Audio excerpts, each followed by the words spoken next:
بسم اللہ الرحمن الرحیم۔ السلام علیکم ورحمۃ اللہ وبرکاتہ۔ ناظرین، آج ہم آپ کو حضرت عمر رضی اللہ تعالیٰ عنہ کی سخاوت کا ذکر سناتے ہیں۔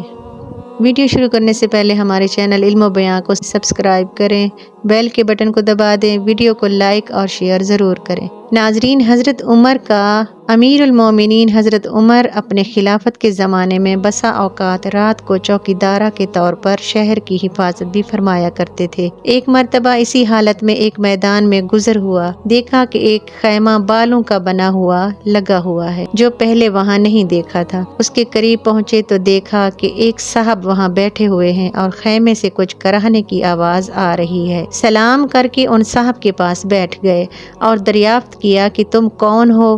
انہوں نے کہا، ایک مسافر ہوں، جنگل کے رہنے والا ہوں، امیر المومنین کے سامنے کچھ اپنی ضروریات پیش کر کے مدد چاہنے کے واسطے آیا ہوں۔ آپ نے دریافت فرمایا کہ یہ خیمے میں سے آواز کیسی آ رہی ہے؟ ان صاحب نے کہا کہ میاں جاؤ اپنا کام کرو۔ آپ نے اصرار فرمایا کہ نہیں، بتا دو، کچھ تکلیف کی آواز ہے۔ ان صاحب نے کہا کہ عورت کی ولادت کا وقت قریب ہے۔ آپ رضی اللہ تعالیٰ عنہ نے دریافت فرمایا کہ کوئی دوسری عورت بھی پاس ہے؟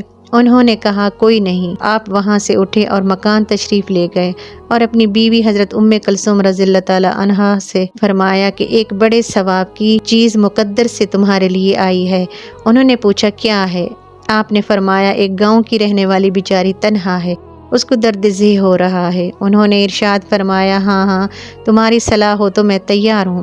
اور کیوں تیار نہ ہوتی کہ یہ بھی آخر حضرت سیدہ فاطمہ کی ہی صاحبزادی تھی۔ حضرت عمر نے فرمایا کہ ولادت کے واسطے جن چیزوں کی ضرورت پڑتی ہے لے لو، اور ایک ہانڈی اور کچھ گھی اور دانے وغیرہ بھی ساتھ لے لو۔ وہ لے کر چل پڑے۔ حضرت عمر خود پیچھے پیچھے ہو لیے۔ وہاں پہنچ کر حضرت ام کلثوم تو خیمہ میں چلی گئی اور آپ نے آگ جلا کر اس ہانڈی میں دانے ابالے، گھی ڈالا۔ اتنے میں ولادت سے فراغت ہو گئی۔ اندر سے حضرت ام کلثوم نے آواز دے کر عرض کیا کہ امیر المومنین، اپنے دوست کو لڑکا پیدا ہونے کی بشارت دیجیے۔ امیر المومنین کا لفظ جب ان صاحب کے کان میں پڑا تو وہ بڑے گھبرائے۔ آپ نے فرمایا گھبرانے کی بات نہیں، وہ ہانڈی خیمہ کے پاس رکھ دے کہ اس عورت کو بھی کچھ کھلا دے۔ حضرت ام کلثوم نے اس عورت کو کھلایا، اس کے بعد ہانڈی باہر دے دی۔ حضرت عمر نے اس بدو سے کہا کہ لو تم بھی کچھ کھاؤ، رات بھر تمہارے جاگنے میں گزر گئی۔ اس کے بعد اہلیہ کو ساتھ لے کر گھر تشریف لے آئے اور ان صاحب سے فرمایا کہ کل